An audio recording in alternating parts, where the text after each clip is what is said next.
A graça e a paz do Senhor Jesus. Amém, irmãos? É muito bom saber que você tem disposição para me ouvir, porque eu tenho uma palavra de Deus para você. Algo que vai mudar a sua vida. Nesses dias tribulosos, eu, como pastor, recebo muitas perguntas, muitas mensagens falando: e aí, pastor, o que eu vou fazer? Como que é? Quem continua fazendo o que está fazendo? Coisas dessa natureza que geram muitas dúvidas na cabeça da pessoa. Eu sempre falo: olha, aquele que está dentro do propósito divino não muda nunca o rumo, nunca. Por quê? Deus nos chamou para fazer algo, Deus nos deu aquele algo para fazer, e a não ser que Deus mande a gente parar, é aquele rumo sempre. É assim que a gente deve fazer. Então o propósito de Deus não muda. Em nome de Jesus, olha bem aqui para mim, o propósito de Deus não muda.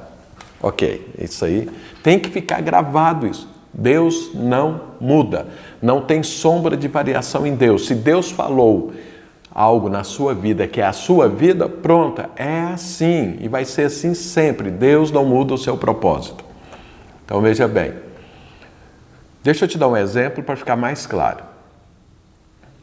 Os irmãos sabem que Paulo, o apóstolo Paulo, ele foi levado por Barnabé para Antioquia para juntos eles estruturarem ali a igreja, porque o mover de Deus era muito grande naquele lugar. Só que não tinha ninguém maduro para edificar. Os apóstolos mandam para lá Barnabé, Barnabé leva Paulo e eles ficam ali edificando, organizando aquela igreja, doutrinando, ensinando, estruturando e tudo. E depois de um tempo a igreja estava ótima, funcionando. Outros profetas, outros mestres como eles foram levantados e tudo. E aí um dia eles estão lá orando, jejuando. Qual o propósito? Edificando a igreja. Aí o Espírito Santo fala assim: separai-me agora a Paulo e a Barnabé para a obra a que os tenho chamado. Veja, todos nós temos uma obra. Isso não foi só para Paulo e Barnabé. Isso é para mim e é para você. Enquanto eles estavam ali, na verdade, estavam sendo treinados, mas agora começavam um propósito. E qual era esse propósito? Edificar igrejas. Porque Paulo e Barnabé foram treinados ali em Antioquia como edificar uma igreja. Foram exitosos e Deus os colocou então agora para abrir igrejas, para serem testemunhas de Jesus em tudo quanto é lugar e formar igrejas, abrir igrejas. Esse era o propósito de vida deles. E aí eles saem Paulo e Barnabé, e vão de cidade pregando, ministrando, sendo testemunha, Deus usando, poder de Deus, palavra de Deus, pessoas se convertendo. Eles batizavam, batizavam nas águas, batizavam no Espírito Santo, eles doutrinavam e tudo, elegiam presbíteros, diáconos e formando igreja. Terminou o tempo dessa primeira viagem missionária, eles voltam para Antioquia e falam: olha, foi bênção, conta as experiências e tudo. Depois de um tempo, Paulo fala para Barnabé: vamos voltar para ver como que estão as igrejas e continuar a edificação das igrejas? Barnabé concorda e tudo, mas aí eles têm uma desavença lá sobre formação de equipe e Paulo sai com Silas e vai edificar a igreja e checar as igrejas que eles tinham aberto, ver como que elas estavam e tudo.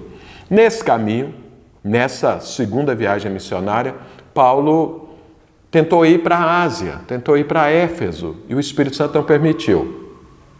Aí ele tentou ir para Bitínia, também o Espírito Santo não permitiu. Aí ele parou e falou: bom, então eu preciso receber uma direção divina. E aí ele teve o sonho, o homem da Macedônia, falou: passa aqui, nos ajuda, e ele vai para a Macedônia. Ele passa por alguma cidade, chega em Filipos. Filipos era uma cidade importante na Macedônia, a Macedônia era um país, e daquela época, que inclusive atualmente voltou a ser país, e ele chega lá em Filipos e ele vai pregar o evangelho. Qual que era o propósito dele? Edificar a igreja. Ele procurou na cidade um lugar para que ele pudesse ministrar. E encontrou um lugar de oração onde as pessoas iam ali para orar. Eu falei: esse é o lugar. Foi para lá pregar. E ele está ali pregando, ministrando, testemunhando a graça de Deus, falando em nome de Deus. E aí uma mulher chamada Lídia se converte. E essa mulher insistiu com eles: olha, fica na minha casa, tudo, porque eu aceitei Jesus, agora nós fazemos parte de uma igreja. Paulo e Silas resolveram ficar na casa dela e continuaram pregando lá no lugar. Um dia desse ele vai pregar, o que acontece? Vem uma mulher, uma moça, possessa de um espírito de adivinhação, que ficava adivinhando, e ela era uma escrava, ela tinha donos, e dava dinheiro para os donos, né? E tudo. E ela ficava falando para as pessoas: esses dois homens, eles são servos do Deus Altíssimo, vocês deviam ouvi-los e tudo. Isso aconteceu 1 dia, 2 dias, 3 dias, e Paulo sempre ali pregando, edificando a igreja, compartilhando, dentro do propósito divino que o Espírito Santo falou: separai-me agora Paulo e Barnabé. Então, o que Paulo estava fazendo? Dentro do propósito divino, dentro de uma direção de Deus. E aí está ali, depois de alguns dias acontecendo isso, ele se indignou com o demônio. Isso aqui é algo poderoso, porque o que o demônio estava falando? Que eles eram servos do Deus Altíssimo. Então veja, Paulo podia até falar: olha, tá bom, ele está falando que eu sou servo do Deus Altíssimo, eu sou mesmo tudo, mas acontece o seguinte: Jesus disse que não tem nada nele do diabo, nada, rigorosamente nada. Nós não precisamos de ajuda do diabo, nós não precisamos de nada do diabo, nada, rigorosamente nada, nem de dinheiro, nem de glória, nem de poder, nem de nada. E aí Paulo, indignado com isso, o que ele fez? Expulsou o demônio. Expulsou o demônio da moça. Quando ele expulsou o demônio da moça, o que aconteceu? Os donos dela, vendo que agora ela não ia adivinhar mais e eles não teriam mais lucro com ela, e fez um tumulto na cidade, foi nas autoridades, pegou Paulo e Silas, levaram eles lá na praça, diante das autoridades e tudo, foi nos pretores, os pretores eram os representantes de Roma ali e tudo, falou: esse cara está pregando outro rei, está pregando outros costumes, está pregando outras coisas, e aí a cidade ficou contra Paulo, não sei mais o que e tudo, pá. Eles pegam Paulo, o que eles fazem? As autoridades lá, os pretores, mandam bater em Paulo. E depois pega Paulo, leva para a prisão e chama o carcereiro e fala assim: ó, cuidado que esse homem aqui é perigoso, dá um jeito nele. O que o carcereiro fez? Pegou Paulo, eles não mandaram ele fazer isso, mas ele fez isso, porque ele ficou preocupado. Esse homem é perigoso, tudo, então vamos cuidar dele direitinho. Pois ele lá no cárcere interior, amarrou os pés dele no tronco, dele de Silas, então com toda a segurança, e largou lá. Então olha o que acontece. Paulo estava livre, lá fora, pregando o Evangelho, dentro de um propósito divino, ministrando a parte de Deus, seguindo a direção de Deus. Paulo não estava em pecado, não estava fazendo nada, ele estava dentro do propósito divino. E aí, fazendo a obra de Deus, aconteceu essa tribulação na vida dele. Houve esse ataque do inferno, houve essa guerra espiritual sobre a vida de Paulo. E aí, Paulo agora é preso. Agora ele está preso, ele não pode sair. Na verdade, não pode nem andar, está lá com os pés no tronco. Agora eu imagino, se eu e você estivéssemos nessa situação, o que nós iríamos fazer? Imagina que não é muito diferente da nossa situação hoje em termos de liberdade. Porque é evidente que Paulo estava sofrendo infinitamente mais do que eu e você. Porque ele apanhou e ainda estava com os pés no tronco. Então imagina como que é essa situação, você ficar preso dessa forma. Mas vamos pegar só a parte que ele ficou preso. Agora ele não tem mais jeito de testemunhar o que ele estava fazendo lá fora. Ele não tinha mais jeito de falar para as pessoas, não tinha jeito mais de pregar e tudo, e estava lá dentro da cela, preso. Agora Paulo era um homem de Deus e Paulo escreveu assim lá em Coríntios que o que foi escrito serve para nos ensinar. E o que aconteceu com a vida dele serve também para me ensinar e ensinar você. E é muito parecido o contexto dele com o que eu e você estamos vivendo hoje. Então nós estávamos aí pregando o Evangelho, culto presencial, encontros, conferências, ministrando, convidando pessoas e fazendo tudo segundo aquilo que Deus nos deu para fazer. Mas de repente agora acontece algo que nós estamos agora em quarentena. Nos parou. E agora? O que nós vamos fazer? Vamos ver o que Paulo fez. Tem pessoas que estão pensando o seguinte: nós estamos em pecado, nós estamos com um problema. Irmão, isso é guerra espiritual. Isso aconteceu com Paulo também. Paulo não estava em pecado, ele não tinha que arrepender de nada, mas ele se posicionou. Então veja, a Bíblia fala que à meia-noite, Paulo não estava lá pensando assim: qual o pecado que eu cometi? Será que eu não entendi bem o que Deus falou? Será que eu errei? Eu estou na cidade errada? Ele não estava pensando nada disso. Ele também não estava pensando: será que vale a pena mesmo servir a Deus? Olha o que aconteceu, Deus mandou eu para cá, olha o que aconteceu comigo aqui. Inicialmente a coisa ia bem, mas agora olha o que aconteceu. Paulo não estava pensando nem a primeira coisa, nem a segunda. O que Paulo resolveu fazer? Adorar a Deus. Adorar a Deus, louvar a Deus. Já que ele estava impossibilitado de sair, de levantar e tudo, ele começou a adorar a Deus.